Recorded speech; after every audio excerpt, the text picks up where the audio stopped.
Le 5 août 2025, OpenAI déploie ChatGPT 5.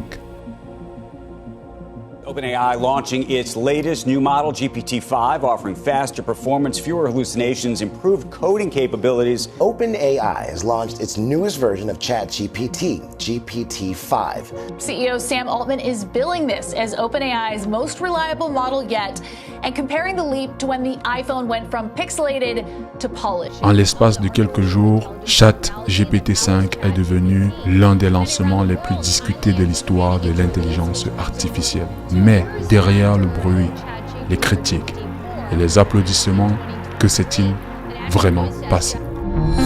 Vous regardez BioDecrypt. GPT-5 est présenté par OpenAI comme le modèle le plus avancé jamais conçu. Nous pensons que vous aimerez utiliser GPT-5 bien plus que n'importe quelle IA précédente. Il est utile, intelligent, rapide et intuitif. Selon un article de Wired, il devait être capable de mieux raisonner, plus rapide et censé unifier toutes les capacités en une seule interface. Un saut attendu depuis 2 ans. Mais la promesse allait vite se heurter à la réalité. Quand une technologie est annoncée comme une révolution, la barre est haute. Mais comment les utilisateurs ont-ils réellement vécu cette sortie? OpenAI a lancé il y a 10 jours son nouveau bébé GPT-5. Censé être une révolution, pour l'instant c'est plutôt la grande désillusion. La nouvelle IA est jugée par beaucoup d'utilisateurs moins performante déjà que le modèle précédent. Le lancement de ChatGPT 5 début août 2025 a laissé beaucoup d'utilisateurs et d'analystes sur leur faim. Progrès peu visible pour le grand public, bugs techniques, ambiance plus terne, la réception mitigée du modèle relance le débat sur les limites actuelles de l'intelligence artificielle générative. Quelques heures après le lancement, Reddit, X et les forums d'IA s'embrasent. Les critiques fusent. On parle de réponses plus courtes, moins de personnalité et surtout une limite de 200 messages par semaine pour les abonnés gratuits et même payants. Comme le rapportait The Wall Street Journal, cette restriction a été très mal accueilli par la communauté. Un utilisateur résume, ce n'est pas un upgrade, c'est un downgrade. Mais comment expliquer un tel décalage entre les attentes et l'expérience réelle? Le problème vient en grande partie d'un bug dans le système de routage. GPT-5 devait automatiquement jongler entre les versions rapides du modèle. Sauf que, comme l'a révélé TechCrunch, ce sélecteur n'a pas fonctionné au lancement.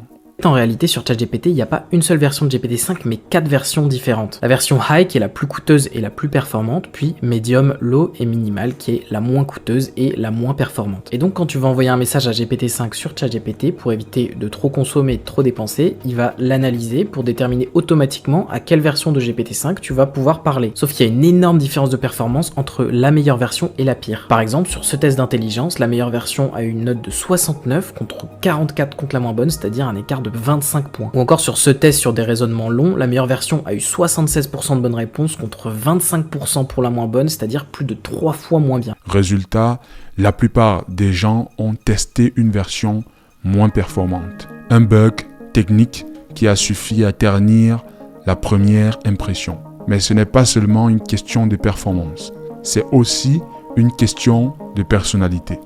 Les utilisateurs avaient pris goût à la chaleur et au style conversationnel de GPT-4. GPT-5, lui, paraît plus distant, presque froid. Sur X, un message largement relayé disait « GPT-5, c'est comme parler à un moteur de recherche poli ». Selon The Verge, cette différence de ton a soulevé une question fondamentale.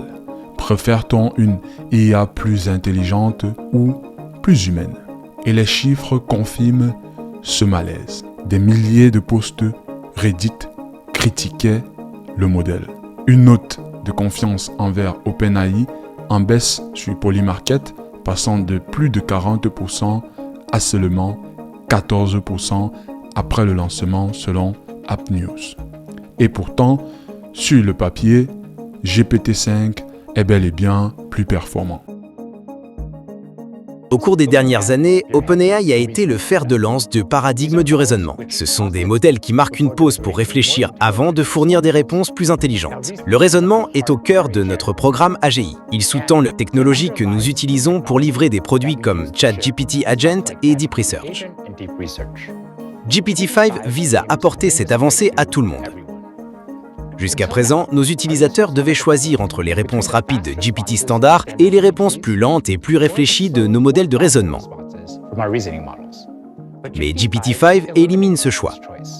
Il vise à réfléchir juste ce qu'il faut pour vous donner la réponse parfaite. Ok, c'est déjà fait. On dirait que ChatGPT vient de terminer près de 400 lignes de code en 2 minutes. Les tests techniques montrent que GPT-5 fait moins d'erreurs, hallucine moins et code mieux. Mais dans les benchmarks clés, il n'arrive qu'en 5e place, derrière Google Gemini ou Anthropic Claude, comme l'a noté TechCrunch. Alors, comment expliquer cet écart entre les mesures objectives et l'expérience subjective? Une partie de la réponse se trouve dans la stratégie d'OpenAI. Sam Altman l'a déjà dit dans une interview au Wall Street Journal. Ce n'est pas le meilleur modèle qui gagnera, mais celui qui aura 1 milliard d'utilisateurs quotidiens. GPT-5 n'est donc peut-être pas pensé pour impressionner les experts, mais pour s'intégrer au quotidien. Pourtant, OpenAI n'a pas tardé à réagir. Quelques jours seulement après le lancement, la société a réintroduit GPT-4o pour les nostalgiques, ajusté les limites des messages et travailler sur la tonalité de GPT-5. Mais cela soulève une question. Pourquoi sommes-nous si attachés à la personnalité d'une IA? De nombreux sites proposent ces robots confidents avec leur voix plus vraie que nature. What's your name? Les psychologues mettent en garde contre le fait qu'ils ne sont pas programmés pour contredire les utilisateurs. Il n'a pas de capacité, comme un professionnel de l'écoute, à prendre en compte la gravité de la situation. Les actions montrent que pour beaucoup, ChatGPT n'est pas juste un outil. C'est un compagnon, une voix rassurante, presque une présence. Changer ce ton, c'est bouleverser une relation intime entre humain et machine. Ce lien quasi affectif explique pourquoi certains ont vécu GPT-5 comme une perte personnelle. Alors, que dit vraiment cette controverse sur notre rapport à l'IA? Pour les uns, GPT-5 est un échec, une preuve qu'OpenAI perd son avance. Pour les autres, oh yeah, GPT-5 est une étape nécessaire, plus utile, moins spectaculaire, mais plus robuste. Peut-être que la vérité se situe entre les deux. GPT-5 n'est pas seulement une mise à jour technique, il est devenu un miroir de nos attentes. Intelligence brute, personnalité humaine, confiance envers les entreprises. GPT-5 a divisé les foules.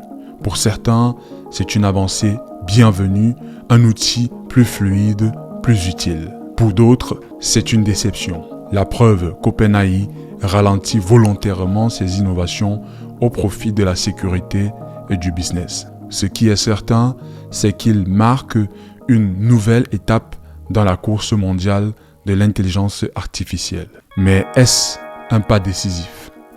Ou juste une transition? À vous d'en juger.